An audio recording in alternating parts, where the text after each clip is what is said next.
അപ്പോൾ പത്രവാർത്തകളിലേക്ക് ഏവർക്കും സ്വാഗതം. ഇന്ന് നമ്മൾ നോക്കുന്നത് പ്രധാനപ്പെട്ട പത്രങ്ങളിലെ പ്രമുഖ വാർത്തകളാണ്. നമുക്കെന്തായാലും പ്രമുഖ വാർത്തകൾ എന്തായാലും നോക്കാം. മലയാള മനോരമയിലെ ഇന്നത്തെ പ്രധാന വാർത്ത എന്ന് പറയുന്നത് ഏറെ ആശ്വാസകരമായ ഒരു വാർത്തയാണ്. നമ്മൾ കാത്തിരിപ്പിന്റെ ഒരു ഫലം എന്ന് വേണമെങ്കിൽ തന്നെ പറയാം. അട്ടപ്പാടി മധു വധക്കേസിലെ 12 പ്രതികൾക്ക് ജീവപര്യന്തം ലഭിച്ചിരിക്കുകയാണ്. കേരളത്തിന്റെ ഉള്ളുലച്ച അട്ടപ്പാടി മധു ആൾക്കൂട്ട ആക്രമണ കേസിൽ 12 പ്രതികൾക്ക് 3 വീതം ജീവപര്യന്തം ശിക്ഷ ഹൈക്കോടതി വിധിച്ചു. 3 ലക്ഷം രൂപ പിഴയും അടയ്ക്കണം. എന്നാൽ സംശയത്തിന്റെ ആനുകൂല്യം നൽകി 1-ാം പ്രതി മേച്ചേരി ഹുസൈനെ വിട്ടയച്ചു. വിചാരണ കോടതി 3 മാസം തടവിന് ശിക്ഷിച്ച 16-ാം പ്രതി മുനീറിന്റെ ശിക്ഷ 1 വർഷമായി വർദ്ധിപ്പിച്ചു. എന്തായാലും അല്ലേ 2018 നടന്നൊരു സംഭവത്തിൽ എന്തായാലും വളരെ വൈകിയാണെങ്കിലും ആശ്വാസകരമായ ഒരു വിധി തന്നെയാണ് വന്നിരിക്കുന്നത്. എങ്കിലും 1-ാം പ്രതിയായി കണ്ടെത്തിയ ആളെ സംശയത്തിന്റെ ആനുകൂല്യത്തിൽ വിട്ടയച്ചു എന്ന് പറയുന്നത് അപ്പോഴും അല്ലേ അതിനകത്തൊരു ഒരു ഒരു നമുക്കൊരു അതൃപ്തിയായിട്ട് തന്നെ തുടരും. കാരണം മധുവിനെ പോലൊരു ആളെന്ന് പറയുമ്പോൾ അദ്ദേഹം ഭക്ഷണത്തിന് വേണ്ടിയിട്ടാണ്. അദ്ദേഹം മോഷ്ടിച്ചത് വെറും ഭക്ഷണമാണ്, പൈസയോ അല്ലെങ്കിൽ സ്വർണമോ അങ്ങനെയുള്ള കാര്യങ്ങളൊന്നും അല്ല. അപ്പം അങ്ങനെ ഒരു സാഹചര്യത്തിൽ അദ്ദേഹത്തെ ആക്രമിക്കുക, ആൾക്കൂട്ട വിചാരണ ചെയ്യാന്നൊക്കെ പറയുന്നല്ലേ അതിനെന്തായാലും വർഷങ്ങൾ കാത്തിരുന്നെങ്കിലും ഒരു വിധി വന്നത് ഏറെ സന്തോഷകരമായിട്ടുള്ള കാര്യമാണ്. അദ്ദേഹത്തിന്റെ അമ്മയും സഹോദരിയും അതിലേറെ സന്തോഷിക്കുന്നു എന്ന് പറഞ്ഞിട്ടുള്ള ഒരു കോളം ഇവിടെ കൊടുത്തിട്ടുണ്ട്. അതെ. മറ്റൊരു വാർത്ത നോക്കുകയാണെങ്കിൽ ക്രൂഡ് ഓയിലിന് വില $100 താഴെ ആയി മാറിയിരിക്കുകയാണ്. അതായത് ആഗോള വിപണിയിൽ ക്രൂഡ് ഓയിലിന് വില $100 താഴെയായി. എന്നിട്ടും നമുക്ക് ഇന്ധന വില ഇവിടെ കുറയുന്നില്ല എന്നുള്ളൊരു വാർത്തയാണ്, അല്ലെങ്കിൽ ഒരു ആശങ്കയാണ് ഈ മാതൃഭൂമി പത്രത്തിന്റെ ഫസ്റ്റ് പേജിൽ തന്നെ കൊടുത്തിരിക്കുന്നത്. അതായത് സാധാരണക്കാരുടെ ജീവിതം ദുസ്സഹമാക്കി ഇന്ധനവിലയിൽ തുടർച്ചയായ വർധന ഉണ്ടായിക്കൊണ്ടിരിക്കുകയാണ്. കോവിഡ് കാലത്തെ വിലക്കയറ്റത്തിന് സമാനമായ 2 ആഴ്ചക്കിടെ 4-ാം തവണയാണ് പൊതുമേഖലാ എണ്ണ കമ്പനികൾ വില കൂട്ടിയത്. തിങ്കളാഴ്ച കൊച്ചിയിൽ പെട്രോളിന് ലിറ്ററിന് 2 രൂപ കൂട്ടി. അതുപോലെ തന്നെ ഡീസലിന് 2 രൂപ 86 പൈസ കൂട്ടി. അങ്ങനെ 102 രൂപ 42 പൈസയിലേക്ക് എത്തിയിരിക്കുകയാണ്. അപ്പോൾ എന്തായാലും പെട്രോളും ഡീസലും ഒക്കെ കൂടുക എന്ന് പറയുന്നതല്ലേ പൊതുജനത്തിന്റെ മൊത്തവും ജനജീവിതം. സർക്കാർ അധികാരത്തിന് വന്നതിന് ശേഷം 11 ദിവസത്തിനിടെ 4-ാം തവണയാണ് ഇന്ധനവില കൂടുന്നത്. പക്ഷേ ആഗോള വിപണിയിൽ ക്രൂഡ് ഓയിലിൽ നേരിയ കുറവ് കാണുന്നുണ്ട്. പക്ഷെ അത് നമ്മുടെ ഇന്ത്യയിൽ പ്രതിഫലിക്കുന്നില്ല. അത് പരിഹരിക്കാൻ, അവിടുത്തെ ഒരു പ്രതിസന്ധി ഇവിടെ പരിഹരിക്കാൻ വേണ്ടിയിട്ടാണ് ഇവിടെ വില കൂട്ടുന്നതെന്നാണ് പറയുന്നത്.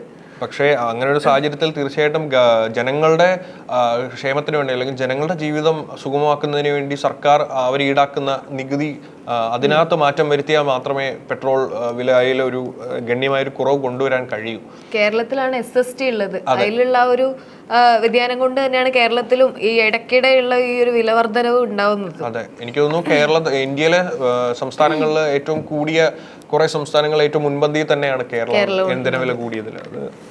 മൊത്തത്തിൽ ഈ വിലവർദ്ധനവ് എല്ലാം കൂടിക്കൊണ്ടിരിക്കുക. അപ്പൊ പാലിനായാലും 4 രൂപ വിലവർദ്ധനവ് വരാൻ പോവാണ്. ഇന്ധനവിലയും മൊത്തത്തിൽ ഇതെല്ലാം എവിടെ കൊണ്ടെത്തിക്കും എന്നുള്ളത് ഇനി നോക്കി കാണേണ്ട കാര്യമാണ്. അതുപോലെയുള്ള പെട്രോൾ അവശ്യ സാധനങ്ങളായിട്ടുള്ള പാല്, പെട്രോളിനൊക്കെ വില കൂടുമ്പോൾ അല്ലേ അത് ഏറ്റവും കൂടുതൽ ബാധിക്കുന്നത് മിഡിൽ ക്ലാസ് മുതൽ താഴോട്ടുള്ള ആൾക്കാരെയാണ്. കാരണം ഓരോ പൈസയും എണ്ണിയാണ് അവർ ചെലവാക്കുന്നത്. അപ്പോൾ ഒരു പാലിന് 1 രൂപ കൂടുന്നത് പോലും അവരുടെ മാസക്കണക്കിനെ മൊത്തം തെറ്റിക്കുന്ന ഒരു ഘടകം തന്നെയാണ്.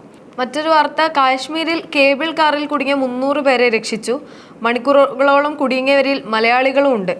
കാശ്മീരിലെ ഗുൽമാർഗ് വിനോദസഞ്ചാര കേന്ദ്രത്തിൽ കേബിൾ കാർ സംവിധാനം കേടായി ആകാശത്ത് കുടുങ്ങിയ മലയാളികളടക്കമുള്ള 300 പേരെ രക്ഷപ്പെടുത്തി.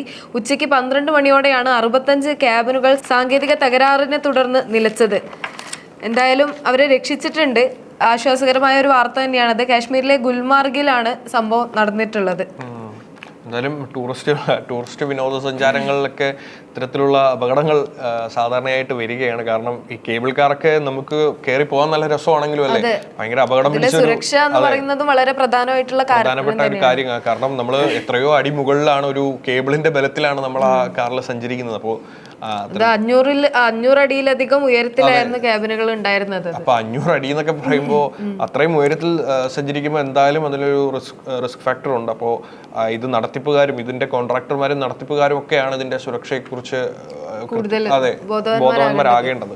അപ്പൊ അതുമായിട്ട് ബന്ധപ്പെട്ട ഒരു വാർത്ത നോക്കിക്കഴിഞ്ഞാൽ ആൽപ്സിൽ നിന്ന് ഒരു അത്ഭുത രക്ഷപ്പെടൽ എന്ന് പറയുന്ന ഒരു വാർത്തയാണ്. കാരണം റീലിലൊക്കെ ഒരുപാട് വൈറലായിട്ടുള്ളൊരു വാർത്തയായിരുന്നു. അതായത് കാനപ്പി ചെറുവിമാനം ഇടിച്ചു മുറിഞ്ഞെങ്കിലും പാരാഗ്ലൈഡർ രക്ഷപ്പെട്ടു. നമുക്ക് ഈ പാരാഗ്ലൈഡർ എന്ന് പറഞ്ഞാൽ എന്താണെന്നറിയാം? അതായത് ഈ പാരച്യൂട്ട് വഴി ഗ്ലൈഡ് ചെയ്യുന്ന സാഹസിക യാത്രക്കാരെയാണ് നമ്മൾ ഈ പാരാഗ്ലൈഡർ എന്ന് പറയുന്നത്. അപ്പോൾ ഇത് ഒരു സ്ത്രീയാണ്. വിയന്നയിൽ വെച്ചാണ് ഈ സംഭവം. പുള്ളി ഇങ്ങനെ ആകാശത്തിലൂടെ ഇങ്ങനെ പാരാഗ്ലൈഡിങ് നടത്തിക്കൊണ്ടിരുന്നപ്പോൾ ഒരു ചെറുവിമാനം, ഈ പ്രൊപ്പല്ലറുള്ള ചെറുവിമാനം വന്ന് ഈ അവർ പൊക്കോണ്ടിരുന്ന ആ ഒരു പാരച്യൂട്ട് ഉണ്ടല്ലോ അതിൽ വന്ന് ഇടിച്ചു. അപ്പം പാരച്യൂട്ട് അവിടെ നിന്ന് പോയി. അപ്പം പുള്ളിക്കാരി ശക്തമായിട്ട് താഴേക്ക് വീഴുന്ന ഒരു അവസ്ഥയുണ്ടായി. പക്ഷേ മനസാന്നിധ്യം വിടാതെ പുള്ളിക്കാരി എമർജൻസി പാരച്യൂട്ട് ഓപ്പൺ ആക്കിയത് കൊണ്ട് മാത്രമാണ് അത്ഭുതകരമായിട്ട് പുള്ളിക്കാരി രക്ഷപ്പെട്ടത്. അപ്പോൾ എനിക്ക് തോന്നുന്നു ഈ വിയന്നയിൽ ഈ സ്ഥലം, ഈ സ്ത്രീ പാരാഗ്ലൈഡിങ് നടത്തിയ സ്ഥലം എന്ന് പറയുന്നത് ഇങ്ങനെ പാരാഗ്ലൈഡിങ്ങിന് വേണ്ടി പ്രത്യേകം സജ്ജീകരിച്ച സ്ഥലമാണ്. അപ്പോൾ അവിടെ ഇങ്ങനെ ഒരു വിമാനം വരിക, അത് അങ്ങനെ പാരാഗ്ലൈഡിങ് നടത്തിയിരുന്ന ആ ഒരു പാരച്യൂട്ടിൽ ഇടിക്കുക എന്നൊക്കെ പറയുന്നത്, എന്നിട്ട് ആ സ്ത്രീ രക്ഷപ്പെടുക എന്നൊക്കെ പറയുന്നത് അത്യന്തം എന്താ പറയുന്നത് അത്യപൂർവമായ ഒരു രക്ഷപ്പെടലായി പോയി.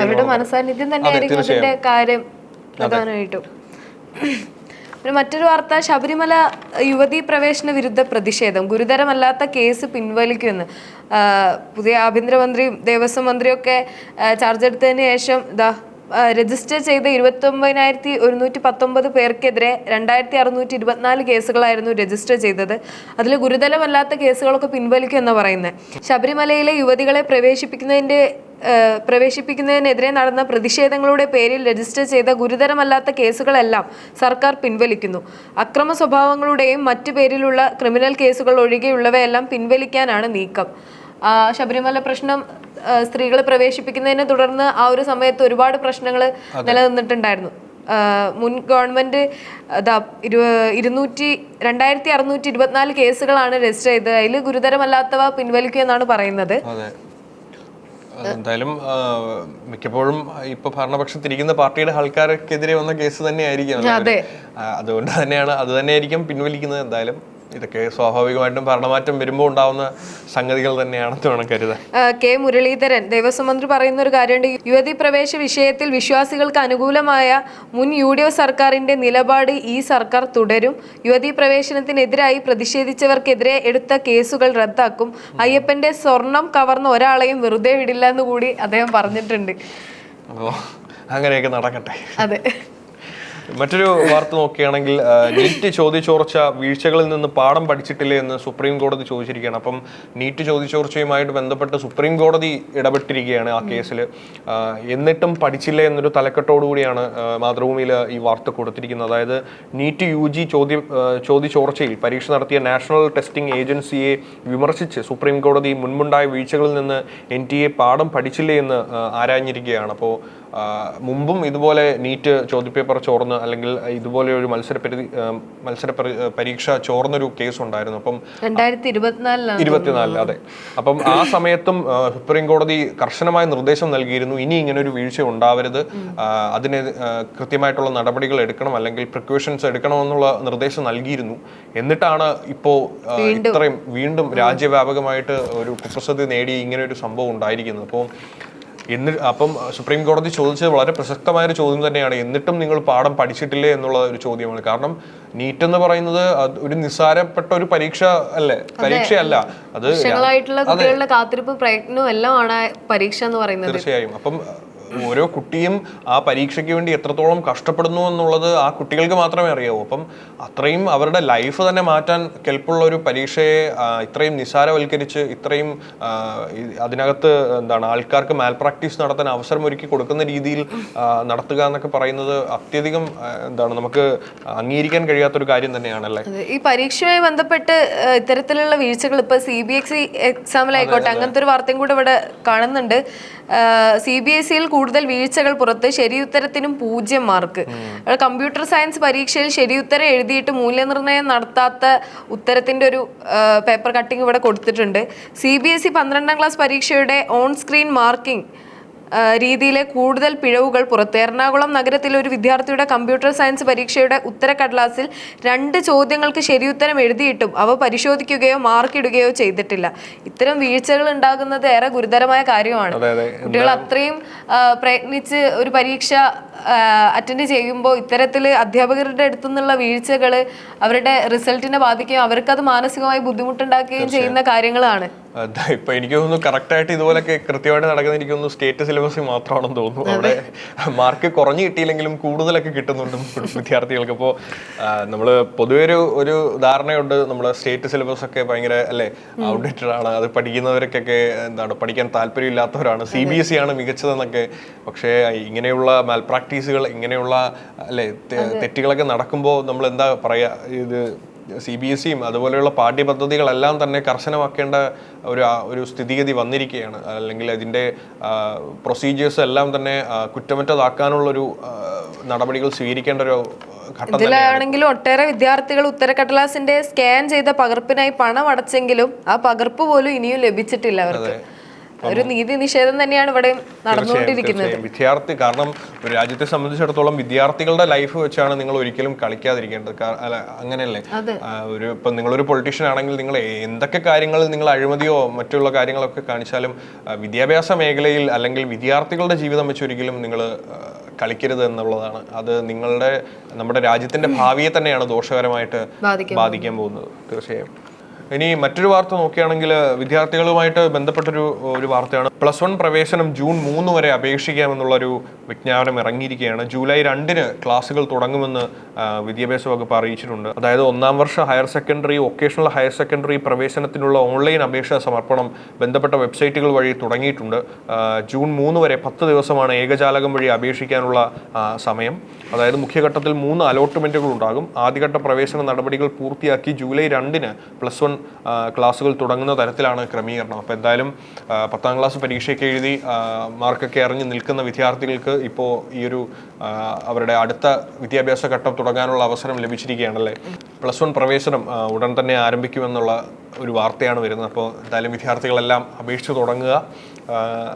നിങ്ങളുടെ 10ാം ക്ലാസ് കഴിഞ്ഞിട്ടുള്ള ഇനി നിങ്ങളുടെ അടുത്ത കാലഘട്ടമാണ്. ഇതുവരെ നിങ്ങൾ കേട്ടുകൊണ്ടിരുന്നത് 10ാം ക്ലാസ് ആണ് നിങ്ങളുടെ ജീവിതത്തിന്റെ ടേണിംഗ് പോയിന്റ് എന്നായിരുന്നു. അപ്പം ഇനി നിങ്ങൾ കേൾക്കാൻ പോകുന്നത് ഇനി +1 ആണ് നിങ്ങളുടെ ജീവിതത്തിന്റെ വഴിത്തിരിവെന്നുള്ള ഒരു സീറ്റുകൾ വർദ്ധിപ്പിക്കുന്നൊക്കെ പറഞ്ഞിട്ടുള്ള വാർത്തകൾ ഉണ്ടായിരുന്നു. വിദ്യാർത്ഥികൾ എത്രയും പെട്ടെന്ന് തന്നെ അപേക്ഷകളും കാര്യങ്ങളും കൊടുത്താലേ അവരുടെ അർഹിച്ച ഒരു പ്രതീക്ഷിച്ച കോളേജ് സ്കൂളിലും അല്ലൊക്കെ അവിടെയൊക്കെ സീറ്റ് കിട്ടുകയുള്ളൂ. മറ്റൊരു വാർത്ത, മാഞ്ഞൂർ മത്സ്യവിപണന കേന്ദ്രത്തിലെ മാലിന്യം നീക്കി തുടങ്ങി. മാഞ്ഞൂർ പഞ്ചായത്തിലെ മത്സ്യ വിപണന കേന്ദ്രത്തിൽ തള്ളിയിരുന്ന മാലിന്യങ്ങൾ നീക്കി തുടങ്ങി. മാലിന്യങ്ങൾ മഴയിൽ ചീഞ്ഞഴുകുന്നതും രൂക്ഷമായ ദുർഗന്ധം പരക്കുന്നതും ഇന്നലെ മനോരമ ചിത്രം സഹിതം വാർത്ത നൽകിയതിനെ തുടർന്നാണ് രാവിലെ മുതൽ മാർക്കറ്റിൽ തള്ളിയിരുന്ന മാലിന്യങ്ങൾ നീക്കി തുടങ്ങിയത്. ഇതേറെ ആശ്വാസം നൽകുന്ന അല്ലെങ്കിൽ പ്രതീക്ഷ നൽകുന്ന ഒരു വാർത്ത തന്നെയാണ്. കാരണം ഇനി മഴക്കാലമൊക്കെ ആരംഭിക്കാൻ തുടങ്ങുകയാണ്. ഇത്തരത്തില് നമ്മളെ ചുറ്റുപാട് വൃത്തിയാക്കി സൂക്ഷിക്കുക എന്ന് പറയുന്നത് ഏറെ പ്രധാനപ്പെട്ട കാര്യം തന്നെയാണ്. അതെ, നമുക്കിപ്പോ മത്സ്യ മാർക്കറ്റ് എന്നൊക്കെ പറയുന്നത് നമ്മൾ അതീവ അല്ലെ ശുചിത്വം പാലിക്കേണ്ട ഒരു സ്ഥലം തന്നെയാണ്. പകർച്ചവ്യാധികളും അതുപോലുള്ള കാര്യങ്ങളൊക്കെ എളുപ്പം പകരാൻ സാധ്യതയുള്ള ഒരു സ്ഥലം തന്നെയാണ്. അത് ഏറ്റവും കൂടുതൽ ബാധിക്കുന്നത് ചിലപ്പോൾ അവിടെ വാങ്ങാൻ വരുന്നവർക്ക് ആയിരിക്കില്ല, അവിടെ സ്ഥിരമായിട്ട് കച്ചവടം നടത്തുന്നവരെ തന്നെയാണ് ഇത്തരം അവിടെയുള്ള ചുറ്റുപാടിലുള്ള ആളുകളെയൊക്കെ അവരാണല്ലോ അവിടെ എപ്പോഴും സമ്പർക്കത്തിൽ ഇരിക്കുന്നത്. അപ്പോൾ നിങ്ങൾ തന്നെ അവിടെ മാലിന്യം ഡംപ് ചെയ്ത് അത് മാറ്റാതിരുന്നു കഴിഞ്ഞാൽ അത് എനിക്ക് തോന്നുന്നു ആ മാലിന്യം ഡംപ് ചെയ്യുന്നവർക്ക് തന്നെയാണല്ലേ ദോഷമായിട്ട് വരുന്നത്. മനോരമ ചിത്രം സഹിതം ഇന്നലെ പറഞ്ഞതിനെ തുടർന്നാണ് ഇത് പെട്ടെന്ന് തന്നെ ഇങ്ങനെ ഒരു നടപടി ഉണ്ടായത്. അത് വേറെ അഭിമാനകരമായ ഒരു കാര്യം തന്നെയാണ്. അതെ, മനോരമയ്ക്ക് അഭിമാനിക്കാം. അതെ. മറ്റൊരു വാർത്ത നോക്കുകയാണെങ്കിൽ നമ്മൾ ഈ മാലിന്യമായിട്ട് ബന്ധപ്പെട്ട് നോക്കിക്കഴിഞ്ഞാൽ നമ്മുടെ പാറ്റകളൊക്കെ ഉണ്ടല്ലോ, മാലിന്യത്തിലാണല്ലോ അവർ വളരുന്നത്. അപ്പം നമുക്കറിയാം ഇപ്പോൾ ട്രെൻഡിങ് ആയിട്ട്, അതായത് സോഷ്യൽ മീഡിയയിലേക്കും അതുപോലെ തന്നെ രാജ്യവ്യാപകമായിട്ട് ട്രെൻഡിങ് ആയിട്ട് ഇരിക്കുന്നൊരു പാർട്ടിയാണ് CJP എന്ന് പറയുന്നത്, കോക്രോച്ച് ജനതാ പാർട്ടി. അപ്പം അവരുടെ പ്രവർത്തനങ്ങൾ വ്യാപിപ്പിക്കാൻ പോവുകയാണെന്നൊരു വാർത്തയാണ് മാതൃഭൂമിയിൽ കൊടുത്തിരിക്കുന്നത്. അതായത് പ്രവർത്തനം വ്യാപിപ്പിക്കാൻ കോക്രോച്ച് പാർട്ടി, പാറ്റകൾ പറന്നു തുടങ്ങിയിട്ടേ ഉള്ളൂ എന്നൊക്കെ ഒരു മാസ തലക്കെട്ടൊക്കെ വെച്ചിട്ടാണ് ഈ വാർത്ത വന്നിരിക്കുന്നത്. അതായത് ഓൺലൈനായി നിർദ്ദേശങ്ങൾ ക്ഷണിക്കും, അക്കൗണ്ട് മരവിപ്പിച്ചതിനെതിരെ അവർ ഹൈക്കോടതിയിലും പോവുകയാണ്. അപ്പോൾ എന്തായാലും ഇത് തുടങ്ങിയത് ഒരു സർക്കാസം ആയിട്ടുള്ള ഒരു രീതിയിലാണ്, അല്ലെങ്കിൽ ഒരു ചീഫ് ജസ്റ്റിസ് ആയിട്ടുള്ള ഒരാൾ ഇവിടുത്തെ ഇന്ത്യയിലെ യുവജനങ്ങളെ കോക്രോച്ചിനെ പോലെയാണെന്ന് പറഞ്ഞ് അതിനെതിരെ ഒരു പ്രതിഷേധം എന്ന രീതിയിലാണ് തുടങ്ങിയത്. പക്ഷേ കാര്യങ്ങൾ കൈവിട്ടു പോവുകയാണ്. കാര്യങ്ങൾ ഒരു സീരിയസ് ആയിട്ടുള്ള രീതിയിലേക്ക് അവർ പോകാന്നുള്ള വാർത്തകളാണ് വരുന്നത്. കാരണം നമുക്കറിയാം ഇതിന്റെ തുടങ്ങിയ ഒരാളെന്ന് പറയുന്നത് ആം ആദ്മി പാർട്ടിയിലൊക്കെ വർക്ക് ചെയ്തിട്ടൊരാളാണ്. അപ്പോൾ നമുക്കറിയാം ആം ആദ്മി പാർട്ടിയും ഇതുപോലെ ഒരു വലിയൊരു അല്ലെ പെട്ടെന്ന് മുളച്ചു വന്നൊരു പാർട്ടിയായിരുന്നു. പിന്നീട് ഡൽഹിയുടെ ഭരണം വരെ കയ്യിലാക്കുന്ന രീതിയിലേക്ക് അവർ വളർന്നു. ഇപ്പോൾ അവരുടെ അവസ്ഥ കുറച്ച് ശോചനീയമാണെങ്കിലും വളർന്ന സമയങ്ങളിൽ അവർക്ക് സക്സസ്ഫുൾ ആയിട്ട് അല്ലേ അത് അവർക്ക് ഡൽഹിയുടെ ഭരണം വരെ കൈയടക്കാൻ അവർക്ക് കഴിഞ്ഞു. അപ്പം അതുപോലെ ഇങ്ങനെ ഇവരും ഇതിന്റെ ഒരു ആവർത്തനമാണോ അല്ലെങ്കിൽ മറ്റൊരു ആം ആദ്മി പാർട്ടി പോലെ ഇവരും വരികയാണോ എന്ന് ആശങ്ക അല്ലെങ്കിൽ ഭരണകക്ഷികൾ ഇതിനേറെ ഭയപ്പെടുന്നുണ്ട് ഈ പാർട്ടികളെ. തീർച്ചയായും ഭരണകക്ഷികൾ എന്തായാലും ഇതിനെ സീരിയസ് ആയിട്ട് എടുക്കുന്നുണ്ട്. അതുകൊണ്ടാണ് അവരുടെ അക്കൗണ്ടുകൾ പൂട്ടുന്നത്. അല്ലെങ്കിൽ ചുരുങ്ങിയ ദിവസം കൊണ്ട് എത്ര മില്യൺ 22 മില്യണിലെ ഏറെ അതെ അത്രയും ഫോളോവേഴ്സിനെ അവർക്ക് നേടാനായി. അതുപോലെ തന്നെ ഈ തുടങ്ങിയ ആൾക്കെതിരെ വധഭീഷണി വരെ വരുന്ന തലത്തിൽ അത്രയും ഇമ്പാക്റ്റ് അവർക്ക് ഉണ്ടാക്കാൻ സാധിച്ചിട്ടുണ്ടെന്ന് വേണം പറയാൻ. അതായത് ചുരുങ്ങിയ ദിവസം കൊണ്ട് രാഷ്ട്രീയ വൃത്തങ്ങളിൽ വലിയ ചർച്ചയായ കോക്രോച്ച് ജനതാ പാർട്ടി പ്രവർത്തനം ഓൺലൈനിൽ നിന്ന് പൊതുസമൂഹത്തിലേക്ക് വിപുലീകരിക്കുന്നു എന്ന വാർത്തകളാണ് വരുന്നത്. രാജ്യത്തെ യുവജനങ്ങളുടെ ശബ്ദമാകുന്ന തരത്തിൽ പ്രവർത്തനം വ്യാപിപ്പിക്കാൻ എക്സ് അക്കൗണ്ടിലൂടെ CJP ക്യാമ്പയിൻ നിർദ്ദേശങ്ങൾ ക്ഷണിച്ചിട്ടുണ്ട്. അതിനെതിരെ എക്സ് അക്കൗണ്ട് മരവിപ്പിച്ചതിനെതിരെ പാർട്ടി സ്ഥാപകൻ അഭിജിത്ത് ദീപ്കെ തിങ്കളാഴ്ച ഡൽഹി ഹൈക്കോടതിയെ സമീപിച്ചിട്ടുണ്ട് എന്ന് പറയുന്നു. അപ്പം എന്തായാലും എല്ലാവരും സീരിയസ് ആയിട്ട് തന്നെയാണ് പൊതുജനങ്ങളുടെ ക്ഷേമത്തിന് വേണ്ടിയിട്ട് അല്ലെങ്കിൽ പൊതുജനങ്ങളുടെ വെൽഫെയറിന് വേണ്ടിയിട്ട് അവർ എന്തായാലും സോഷ്യൽ മീഡിയയിൽ നിന്ന് പൊതുസമൂഹത്തിലേക്ക് ഇറങ്ങിയിരിക്കുന്നു എന്നുള്ള വാർത്തകളാണ് വരുന്നത്. അപ്പം നല്ലതുപോലെ നടക്കട്ടെ. എത്രത്തോളം ഇതിനെ ഭരണകക്ഷിയും പ്രതിപക്ഷവും എല്ലാവരും എത്രത്തോളം ഇതിനെ മുന്നോട്ട് കൊണ്ടുപോകാനും തകർക്കാനും നോക്കും എന്നുള്ളതൊക്കെ കണ്ടറിയാം ഇനി. അതെ, നമുക്ക് അതൊക്കെ ഇനി വരും ദിവസങ്ങളിൽ തന്നെ കണ്ടറിയേണ്ടി വരും. മറ്റൊരു വാർത്ത അതും ഒരു പ്രതീക്ഷയുടെ അല്ലെങ്കിൽ ആശ്വാസകരമായ ഒരു വാർത്തയാണ് തന്നെയാണ്. വയറ്റിൽ കത്രിക കുടുങ്ങിയ സംഭവം. KK ഹർഷിനയ്ക്ക് ജോലി നൽകി സർക്കാർ. കോഴിക്കോട് ഗവൺമെന്റ് മെഡിക്കൽ കോളേജിൽ ഇന്ന് ജോലിയിൽ പ്രവേശിക്കും. നമുക്കറിയാം കഴിഞ്ഞ മുൻ സർക്കാരിന്റെ കാലയളവിൽ ശസ്ത്രക്രിയക്കിടെ വയറ്റിൽ കത്രിക കുടുങ്ങിയ ദുരിതത്തിലായ KK ഹർഷിനയ്ക്ക് ഈ സർക്കാർ ജോലി നൽകിയിരിക്കുകയാണ്. അവർ കുറെ ഏറെ ബുദ്ധിമുട്ടിയിട്ടുണ്ടായിരുന്നു ആ ഒരു പ്രശ്നത്തില്. അതേറെ വിവാദപരമായിരുന്നു. എന്നാൽ അവർക്കൊരു ജീവിതത്തിന് അവർക്കൊരു പുതിയൊരു വഴിത്തിരിവ് ഉണ്ടാക്കുകയാണ് ഇതിലൂടെ സർക്കാർ ചെയ്തിട്ടുള്ളത്. ഏറെ നല്ലൊരു കാര്യം തന്നെയാണത്. അതെ, എന്തായാലും ഗവൺമെന്റിന്റെ ഭാഗത്തു നിന്ന് വളരെ നല്ലൊരു കാര്യം തന്നെയാണ്, ഒരു ഇനിഷ്യേറ്റീവ് തന്നെയാണ്. അപ്പോഴും ഇത് എതിർ പാർട്ടിക്ക് അതായത് മുൻ ഭരണകക്ഷിക്കുള്ള ഒരു കൊട്ടായിട്ട് വേണമെങ്കിലും കാണാം അല്ലേ. മുൻ സർക്കാർ 2 ലക്ഷം രൂപ ധനസഹായം പ്രഖ്യാപിച്ചെങ്കിലും അതിനുമേറെ തുക തുടർ ചികിത്സയ്ക്കും മറ്റും ചെലവായതിൽ പ്രഖ്യാപിച്ച തുക ഹർഷിന സ്വീകരിച്ചിരുന്നില്ല. ഒരു കാര്യം ഉണ്ടായിട്ടുണ്ട് ഇതിന്റെ ഇടയിൽ. എന്തായാലും മുൻ സർക്കാരിനോട് കടുത്ത അമർഷം ആ കുടുംബത്തിനുണ്ടായിരുന്നു. അത് നമുക്ക് മനസ്സിലാക്കാൻ പറ്റും അല്ലേ. അത് ഇതുപോലെ ഇത്ര ഒരു ഗുരുതരമായിട്ടൊരു പിഴവ് ഉണ്ടാകുമ്പോൾ അതിനെതിരെ ശക്തമായിട്ടൊരു നടപടി സ്വീകരിക്കാതിരിക്കുമ്പോൾ അത് അത്രയും രോക്ഷമുണ്ടാകുന്നത് സ്വാഭാവികം തന്നെയാണ്. അതുപോലെ തന്നെ VD സതീശന്റെ കാര്യം നോക്കുകയാണെങ്കിൽ അതുമായിട്ട് ബന്ധപ്പെട്ട് അദ്ദേഹം ഒരു നല്ല കാര്യം ചെയ്യുമ്പോൾ ഒരു വിവാദവും അതിന് തുടർന്നുണ്ടാവുന്നുണ്ട്.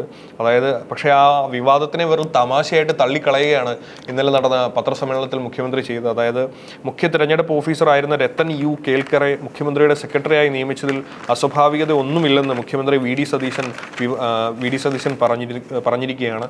വിവാദത്തിന് എന്ത് അടിസ്ഥാനമാണുള്ളത്? തിരഞ്ഞെടുപ്പ് വിജയത്തിന് ശേഷം ഏറ്റവും വലിയ തമാശയായാണ് ഈ വിവാദമെന്ന് അദ്ദേഹം പറഞ്ഞിരിക്കുന്നു. അതായത് നമുക്കറിയാം രത്തൻ യു കേൽക്കർ ഒരുപാട് വിവാദങ്ങൾ ഉണ്ടാക്കിയ ഒരു തെരഞ്ഞെടുപ്പ് ഓഫീസർ ആയിരുന്നു. കാരണം ഇപ്പം തിരഞ്ഞെടുപ്പ് കമ്മീഷന്റെ ഭാഗത്തു നിന്ന് വന്ന ഏതോ ഒരു പത്രികയിൽ അല്ലെങ്കിൽ അവരുടെ ഒരു റിപ്പോർട്ടിൽ BJPയുടെ സ്റ്റാമ്പ്, അതായത് BJPയുടെ സ്റ്റാമ്പ് അറിയാതെ, സ്റ്റാമ്പല്ല എന്തോ ഒരു സീല് അറിയാതെ വന്ന ഒരു സംഭവം ഉണ്ടായിരുന്നു. അപ്പം തിരഞ്ഞെടുപ്പ് കമ്മീഷൻ എന്ന് പറയുന്നത് എപ്പോഴും ഒരു പാർട്ടിയുടെ അല്ലെ ഒരു പാർട്ടിയുടെ ഇംഗിതത്തിന് വഴങ്ങി നിൽക്കേണ്ട ഒരു നിഷ്പക്ഷമായി നിൽക്കേണ്ട ഒരു ഏജൻസിയാണ്. പക്ഷേ അവര് ഒഫീഷ്യലായിട്ട് പുറത്തിറക്കുന്ന ഒരു റിപ്പോർട്ടിൽ BJPയുടെ സീല് വരിക എന്നൊക്കെ പറയുന്നത് അപ്പോൾ ഭരണത്തിലിരിക്കുന്ന BJP എത്രത്തോളം ഇലക്ഷൻ കമ്മീഷനെ സ്വാധീനിക്കുന്നുണ്ടെന്നുള്ളതിന്റെ ഒരു സൂചനയാണ്.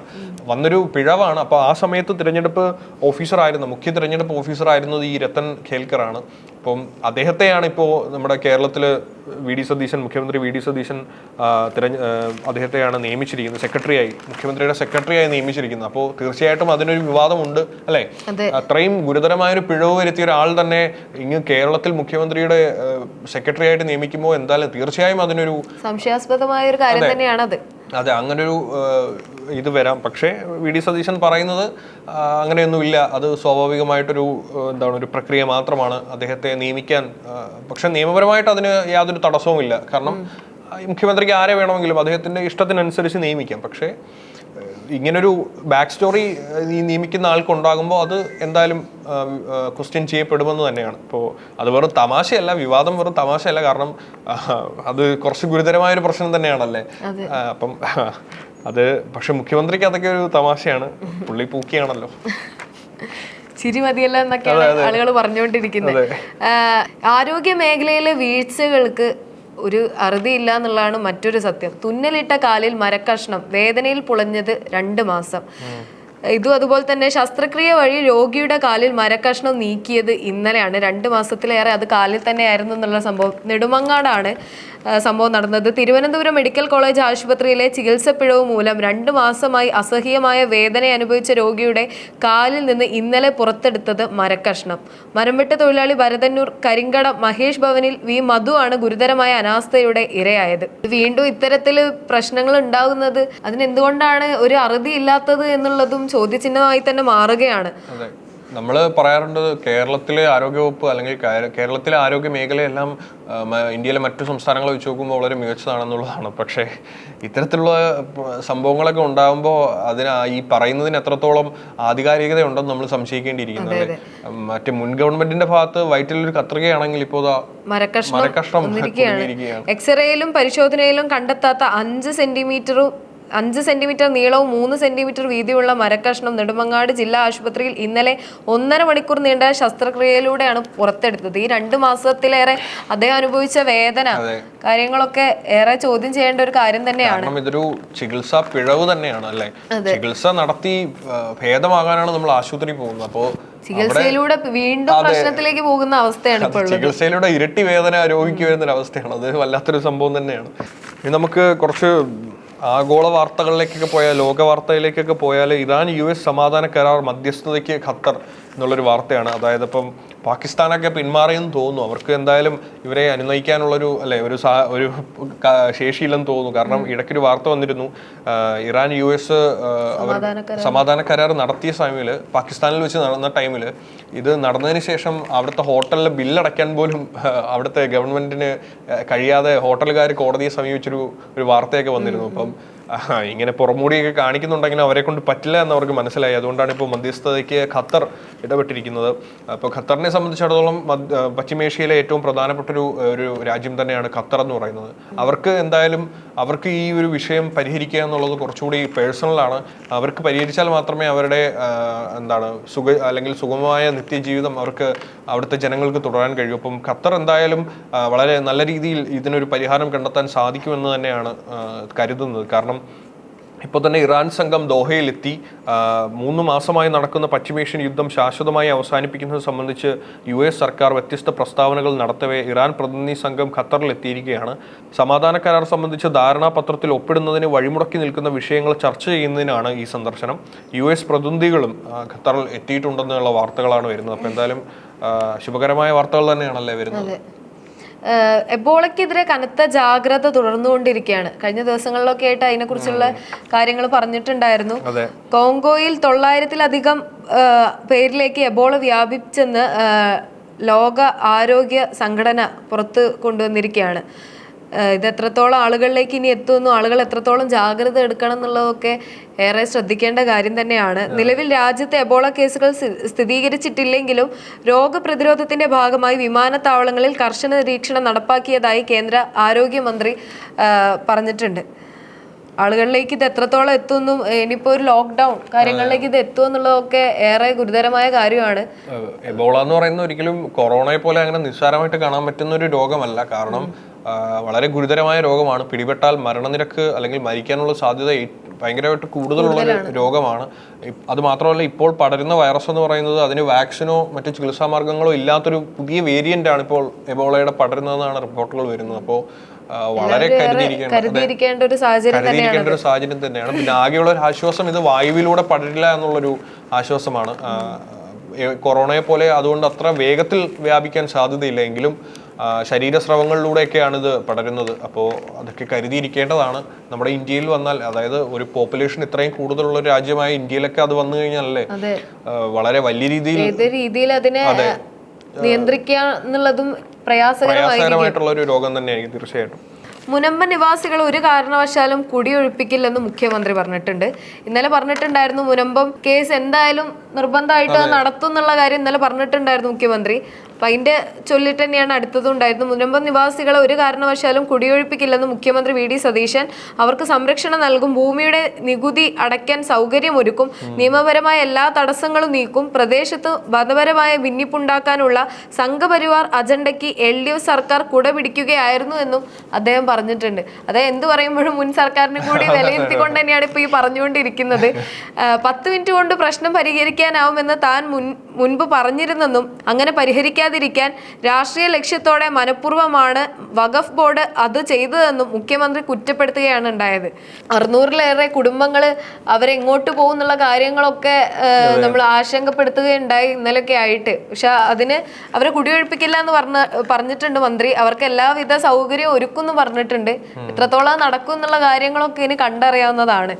എന്തായാലും നമുക്ക് കണ്ടതിനറിയാം. അദ്ദേഹം മുൻ സർക്കാരിനെ വിലയിരുത്തിക്കൊണ്ടാണ് ഓരോ കാര്യങ്ങൾ ചെയ്യുന്നതും പറയുന്നതും. എന്തായാലും അതൊക്കെ ഒരു അല്ലെ, രാഷ്ട്രീയപരമായിട്ട് നോക്കുമ്പോൾ അതൊക്കെ സ്വാഭാവികമാണെന്ന് വേണം കരുതാൻ. മുൻ സർക്കാരിനെ ഇനിയും അദ്ദേഹം ആരോപണങ്ങൾ ഉന്നയിക്കുമെന്ന് തന്നെ നമുക്ക് പ്രതീക്ഷിക്കാം. ഇനി നമുക്ക് വാണിജ്യ വാർത്തകളിലേക്ക് കടക്കാം അല്ലെ. വാണിജ്യ വാർത്തകളിൽ ഫസ്റ്റ് തലക്കെട്ട് എന്ന് പറയുന്നത് പശ്ചിമേഷ്യൻ സംഘർഷം, വിദേശ നാണ്യ ശേഖരത്തിൽ ചോർച്ച വന്നിരിക്കുകയാണ്. അതായത് ഇല്ലാതായത് 4000 കോടിയോളം ഡോളർ എന്നുള്ള വാർത്തകളാണ് വരുന്നത്. അതായത് രൂപയുടെ ഇടിവ് പിടിച്ചു നിർത്താൻ RBIക്ക് ഡോളർ വിറ്റഴിക്കേണ്ടി വന്നു എന്നാണ് പറയുന്നത്. അപ്പം ഇന്നലെ നമ്മളൊരു വാർത്ത കണ്ടായിരുന്നു, രൂപയുടെ മൂല്യം കൂടി വരുന്നു എന്നുള്ള വാർത്തകൾ വന്നിരുന്നു. അപ്പം അതിന് കാരണമെന്ന് പറയുന്നത് ഇതാണ്. അതായത് നമ്മുടെ വിദേശ നാണ്യത്തിൽ ഉണ്ടായിരുന്ന ഒരു 4000 കോടിയോളം ഡോളർ രൂപ RBI വിപണിയിൽ വിറ്റഴിച്ചിരിക്കുകയാണ്. അതുകൊണ്ടാണ് നമ്മുടെ ആ ഒരു രൂപയുടെ മൂല്യം കൂടാൻ കാരണമായത്. നമുക്കറിയാം, വിപണിയിൽ ഡോളറിന്റെ വിനിമയം അല്ലെങ്കിൽ ഡോളറിന്റെ എണ്ണം കൂടുമ്പോൾ സ്വാഭാവികമായിട്ടും ഡോളറിന്റെ മൂല്യം ചെറിയ രീതിയിൽ കുറയും. അപ്പോൾ കുറയുന്ന സാഹചര്യത്തിൽ ബാക്കിയുള്ള ഏതൊക്കെ കറൻസിയാണോ അവർക്കൊക്കെ കുറച്ച് മൂല്യത്തിൽ കുറച്ചൊരു വർധനവുണ്ടാവും. അപ്പോൾ അത് തന്നെയാണ് RBI ചെയ്തിരിക്കുന്നത്. പക്ഷേ അത് വിദേശ നാണ്യത്തിൽ വലിയ ചോർച്ചയ്ക്ക് കാരണമായിട്ടുണ്ടെന്നുള്ള വാർത്തയാണ് വരുന്നത്. നമുക്കറിയാം, ഒരു രാജ്യത്തിനെ സംബന്ധിച്ചിടത്തോളം ലോകത്തിലെ ഏറ്റവും പ്രധാനപ്പെട്ട ഒരു കറൻസിയാണ് ഡോളർ എന്ന് പറയുന്നത്. അപ്പോൾ അതിൻ്റെ നാണ്യം അല്ലെങ്കിൽ അതിൻ്റെ ശേഖരം ഉണ്ടായിരിക്കുക എന്ന് പറയുന്നത് നമുക്കിപ്പോൾ മറ്റു വിദേശ രാജ്യങ്ങളിൽ നിന്ന് എന്തെങ്കിലും വാങ്ങുമ്പോഴോ അല്ലെങ്കിൽ അങ്ങനെ ഒരു വിനിമയം നടക്കുമ്പോഴോ ഒക്കെ വളരെ പ്രധാനമാണ്. അപ്പോൾ ഇത്തരമൊരു സാഹചര്യത്തിൽ നമുക്ക് അങ്ങനെ ശേഖരിച്ചു വെക്കാൻ കഴിയാത്തൊരു സാഹചര്യത്തിലാണ് നമ്മൾ വിപണിയിൽ 4000 കോടിയോളം ഡോളർ രൂപ നമ്മൾ വിറ്റഴിച്ചിരിക്കുന്നത്. അതിന് ആക്കം കൂട്ടിയെന്ന് പറയുന്നത് ക്രൂഡ് ഓയിൽ വിലയാണ്. ക്രൂഡ് ഓയിൽ വില കൂടിയപ്പോൾ നമുക്കറിയാം, ക്രൂഡ് ഓയിൽ നമുക്ക് ലഭിച്ചാൽ മാത്രമേ നമ്മുടെ ഇന്ത്യക്ക് മുന്നോട്ട് പോകാൻ കഴിയൂ. നമ്മുടെ വാണിജ്യപരമായിട്ടും നമ്മുടെ വ്യവസായപരമായിട്ടുള്ള കാര്യങ്ങളെല്ലാം മുന്നോട്ട് കൊണ്ടുപോകാൻ നമുക്ക് ക്രൂഡ് ഓയിൽ വേണം. അപ്പോൾ മൊത്തത്തിൽ നമുക്ക് ഒരുപാട് നയതന്ത്രപരമായിട്ട് നമുക്ക് വളരെ നല്ല കാര്യങ്ങൾ ചെയ്യുന്നുണ്ടെങ്കിൽ തന്നെ ഇത്രയും കടുത്തൊരു സംഘർഷം നിലനിൽക്കുന്നത് കൊണ്ട് നമുക്കും അതിൻ്റെതായ പ്രത്യാഘാതങ്ങൾ വന്നു തുടങ്ങി. ഇതൊക്കെ മറ്റു ലോകരാജ്യങ്ങളുടെ പ്രശ്നമല്ലേ എന്നൊക്കെ നമ്മൾ കരുതുമെങ്കിലും ഇത്തരം കാര്യങ്ങളെല്ലാം വളരെ വൈകാതെ തന്നെ നമ്മുടെ വീട്ടിനുള്ളിലും നമ്മളെ ബാധിക്കുന്ന തരത്തിലേക്ക് എത്തും. നമുക്കറിയാം, നമ്മുടെ ഗ്യാസ് പ്രതിസന്ധിയൊക്കെ നമ്മൾ അറിഞ്ഞതാണ് അല്ലേ. നമ്മൾ ഇടയ്ക്കൊക്കെ വെച്ച് കരുതിയിരുന്നു ഇതൊക്കെ നമ്മൾ അങ്ങ് മധ്യേഷ്യയിലല്ലേ, അവിടെയുള്ളതൊന്നും നമ്മളെ ബാധിക്കില്ല, അത് കേരളത്തിലെ അടുക്കളയിലേക്ക് വ്യാപിച്ചു എന്നുള്ളതാണ്. അപ്പോൾ നമ്മുടെ ചില ഹോട്ടലുകൾ വരെ പൂട്ടേണ്ട അവസ്ഥ വന്നു എന്നുള്ളതാണ്. അപ്പോൾ ഇതെല്ലാം കണക്റ്റഡ് ആണ്. നമ്മുടെ ലോകത്ത് നടക്കുന്ന ചെറിയ കാര്യങ്ങൾ പോലും ഏതെങ്കിലും തരത്തിൽ ഇന്നോ നാളെയോ ഒക്കെ നമ്മളെ ബാധിക്കുമെന്നതിൻ്റെ സൂചനകളാണ് ഇത്തരം വാർത്തകൾ നമുക്ക് നൽകുന്നത്. ഇനി നമുക്ക് സ്പോർട്സ് വാർത്തകളിലേക്ക് കിടക്കാം. സ്പോർട്സ് വാർത്തകളിലേക്ക് കടന്നു കഴിഞ്ഞാൽ നമുക്കൊരു പ്രതീക്ഷ നൽകുന്ന ഒരു വാർത്തയാണ് നൽകുന്നത്. അതായത് ജയിച്ചാൽ ഫൈനൽ എന്നൊരു വലിയ തലക്കെട്ടോടുകൂടി കോഹ്ലിയുടെയും ശുഭ്മാൻ ഗില്ലിൻ്റെയൊക്കെ ചിത്രത്തോടു കൂടി ഒരു ഫോട്ടോ നൽകിയിരിക്കുകയാണ്. എന്തായാലും നമുക്ക് അപ്പോഴേ അറിയാം, നമുക്കിത് IPL സംബന്ധിച്ചൊരു ഫോട്ടോയാണ്, അല്ല ഒരു ന്യൂസാണ്. അതായത് മോഹിക്കുന്ന ലക്ഷ്യങ്ങളാണ് മുന്നിലുള്ളത്, ജയം നേടിയാൽ ഫൈനൽ ബർത്ത്. IPL ക്രിക്കറ്റിന്റെ ക്വാളിഫയറിൽ ഒന്നിൽ മുഖാമുഖം വരുമ്പോൾ നിലവിലത്തെ ചാമ്പ്യന്മാരായ റോയൽ ചലഞ്ചേഴ്സ് ബംഗളൂരുവും ഗുജറാത്ത് ടൈറ്റൻസും കിരീട പോരാട്ടത്തിലേക്കുള്ള വഴി തുറന്നിടുമെന്ന പ്രതീക്ഷയിലാണ്. ചൊവ്വാഴ്ച രാത്രി 7:30 ധരംശാലയിലാണ് ബംഗളൂരു ഗുജറാത്ത് മത്സരം. ഇപ്പം നമുക്കറിയാം, അതായത് ബംഗളൂരുവിനെ സംബന്ധിച്ചിടത്തോളം ബംഗളൂരു ഇപ്പോൾ 3-ാം സ്ഥാനത്താണ് ഇപ്പോൾ പോയിന്റ് പട്ടികയിൽ നിൽക്കുന്നത്. അവരെ സംബന്ധിച്ചിടത്തോളം IPL വളരെ നല്ലൊരു മികച്ച ഫോമിലാണ് അവർ തുടർന്നുകൊണ്ടിരിക്കുന്നത്. അവരുടെ എല്ലാ മത്സരങ്ങളും തന്നെ ഒട്ടുമിക്ക മത്സരങ്ങളിലും അവർക്ക് ജയിക്കാൻ സാധിച്ചിട്ടുണ്ട്. അവർക്ക് ആ ഒരു ഫോം നിലനിർത്താൻ സാധിച്ചിട്ടുണ്ടെന്ന് വേണം പറയാൻ. അപ്പോൾ അവരെ സംബന്ധിച്ചിടത്തോളം ഫാൻസ് ആയാലും അല്ലെങ്കിൽ അവരുടെ ഫാൻസൊക്കെ ഇന്ന് ഈ വട്ടവും അല്ലെങ്കിൽ തുടർച്ചയായ 2ാമത്തെ കിരീടവും അവർ പ്രതീക്ഷിച്ച് നിൽക്കുകയാണ്. അപ്പം ആ ഒരു സാഹചര്യത്തിൽ അവർക്ക് ഈ മത്സരം എന്ന് പറയുന്നത് വളരെ നിർണായകരമാണ്. ഇനി ഗുജറാത്തിന്റെ കാര്യം നോക്കിക്കഴിഞ്ഞാൽ ഗുജറാത്ത് പോയിന്റ് പട്ടികയിൽ 5ാം സ്ഥാനത്തിനും ഒക്കെ താഴെയാണ് നിൽക്കുന്നത്. അപ്പോൾ ഗുജറാത്തിനെ സംബന്ധിച്ചിടത്തോളം ഇതൊരു ലാസ്റ്റ് കച്ചിത്തുരുമ്പാണ്. അവരെ ഈ ഒരു മത്സരം ജയിച്ചാൽ മാത്രമേ അവർക്ക് ഇനി മുന്നോട്ടുള്ള വഴികൾ എളുപ്പമാകുകയുള്ളൂ. അപ്പോൾ പ്രതീക്ഷകൾ അറ്റ് നിൽക്കുന്നവന് അവസാനമായിട്ടുള്ള ഒരു പ്രതീക്ഷയുടെ മത്സരമാണ് ഗുജറാത്തിനെ സംബന്ധിച്ചിടത്തോളം ഇത്. ബംഗളൂരുവിനെ സംബന്ധിച്ചിടത്തോളം അവരുടെ പ്രതാപം, അവർക്ക് കഴിഞ്ഞ IPL അവർ നേടിയ ആ ഒരു കപ്പിന്റെ പ്രതാപം നിലനിർത്താനുള്ള അത് കുറെ നാൾക്ക് നമുക്കറിയാം ബംഗളൂരുവിന് കപ്പില്ല, ഇതുവരെ കപ്പ് കിട്ടിയിട്ടില്ല എന്നുള്ള രീതിയിലൊക്കെ ഒരുപാട് കളിയാക്കലുകൾ നേരിട്ടിരുന്നു. അപ്പം കഴിഞ്ഞ വട്ടത്തെ കപ്പ് അവർക്കായിരുന്നു. അപ്പൊ ഈ വട്ടത്തെ കപ്പും കൂടെ അവർക്ക് അടിച്ചു കഴിഞ്ഞാൽ അവർക്കത് എന്താ പറയുന്നത്, അഭിമാനിക്കാനുള്ളൊരു അതെ അല്ലേ. അപ്പം അങ്ങനെ ആര് ജയിക്കുമെന്നും തോക്കുമെന്നൊന്നും നമുക്ക് പറയാൻ കഴിയില്ല. അതുപോലെ തന്നെ നമുക്ക് ധരംശാലയിലെ വെച്ചിട്ടാണ് കളി നടക്കുന്നത്. അവിടുത്തെ പിച്ച് റിപ്പോർട്ട് നോക്കിക്കഴിഞ്ഞാൽ ധരംശാലയിൽ ഇത് ബാറ്റിംഗ് പിച്ചാണ്. 3 മത്സരങ്ങളാണ് ഇവിടെ നടന്നത്. 2 രണ്ടാമതായി ബാറ്റിംഗ് ചെയ്ത ടീം ജയിച്ചു. 211 ശരാശരി അല്ലെങ്കിൽ ശരാശരി റൺ എന്ന് പറയുന്നത്. അതുപോലെ തന്നെ ടോസ് നേടുന്ന ടീം ഫീൽഡിംഗ് തിരഞ്ഞെടുക്കാനാണ് സാധ്യത എന്നാണ് വരുന്ന റിപ്പോർട്ടുകൾ. അപ്പോൾ ഒരു ബാറ്റിങ്ങിനെ പിന്തുണയ്ക്കുന്ന ഒരു ഗ്രൗണ്ടാണ് ധരംശാലയിലുള്ളത്. എനിക്ക് തോന്നുന്നു അവരെ സംബന്ധിച്ചിടത്തോളം, ബംഗളൂരുവിനെ സംബന്ധിച്ചിടത്തോളം അത് വളരെ അനുകൂലകരമായിട്ടൊരു സാഹചര്യമാണ്. നമുക്കറിയാം കോഹ്ലിയെ പോലെയുള്ള വളരെ പ്രമുഖരായിട്ടുള്ള അല്ലെങ്കിൽ ഇതിഹാസങ്ങളായിട്ടുള്ള ക്രിക്കറ്റ് താരങ്ങൾ ബംഗളൂരുവിന് സ്വന്തമായിട്ടുണ്ട്. അപ്പോൾ കോഹ്ലിക്കൊക്കെ ആ ഒരു ഫോം ഈ കളിയിൽ വീണ്ടെടുക്കാൻ കഴിഞ്ഞാൽ തീർച്ചയായിട്ടും ബംഗളൂരുവിന് തന്നെയാണ് മുൻതൂക്കം ഈ ധരംശാലയിലെ പിച്ചിലെന്ന് വേണം പറയാൻ. എന്തായാലും നമുക്ക് കണ്ടറിയാം, ആവേശകരമായൊരു പോരാട്ടം തന്നെയായിരിക്കും. മറ്റൊരു വാർത്ത കേരളക്കാർക്ക് ഏറെ അഭിമാനിക്കാൻ പറ്റിയൊരു വാർത്തയാണ്. മഴവില്ലഴകിൽ അനാമിക. ഹെപ്റ്റാത്ലണിൽ അനാമികയ്ക്ക് സ്വർണം. ഫെഡറേഷൻ കപ്പ് ദേശീയ സീനിയർ അത്ലറ്റിക്സ് മീറ്റിൽ വനിതകളുടെ ഹെപ്റ്റാത്ലണിൽ പാലക്കാട് സ്വദേശി കെ അനാമികയ്ക്ക് സ്വർണം ലഭിച്ചിരിക്കുകയാണ്. 5685 പോയിന്റാണ് അവർക്ക് ലഭിച്ചത്. ഒരു സ്വർണവും 2 വെള്ളിയും ഉൾപ്പെടെ 3 മെഡലുകളാണ് മീറ്റിന്റെ അവസാന ദിവസം മലയാളി താരങ്ങൾ നേടിയത്. ഏറെ അഭിമാനിക്കാൻ പറ്റിയൊരു കാര്യം തന്നെയാണത്. ഇവരെ കൂടാതെ പുരുഷന്മാരുടെ ട്രിപ്പിൾ ജമ്പിൽ കോഴിക്കോട് സ്വദേശി അബ്ദുള്ള അബൂബക്കറും 200 മീറ്റർ ഓട്ടത്തിൽ പാലക്കാട് മണ്ണാർക്കാട് സ്വദേശി PK ജിഷ്ണു പ്രസാദും വെള്ളി നേടി. മീറ്ററിൽ കേരള താരങ്ങളുടെ മൊത്തം നേട്ടം 4 സ്വർണം, 4 വെള്ളി, 5 വെങ്കലം എന്നിങ്ങനെയാണ്.